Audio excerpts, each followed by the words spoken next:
Hi friends, today I am going to share an inspirational story of a honeybee and a bird.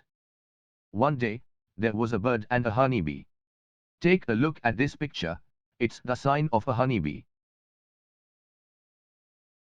One day, a bird asked the honeybee, even after putting so much effort and collecting honey from flowers and storing it in the hive, a man came and stole your honey.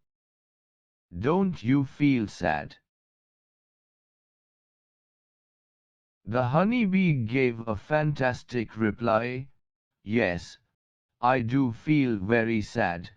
A man can steal from me is my honey, but he can never steal art of making honey that I possess. Likewise, we do have a lot of creativity.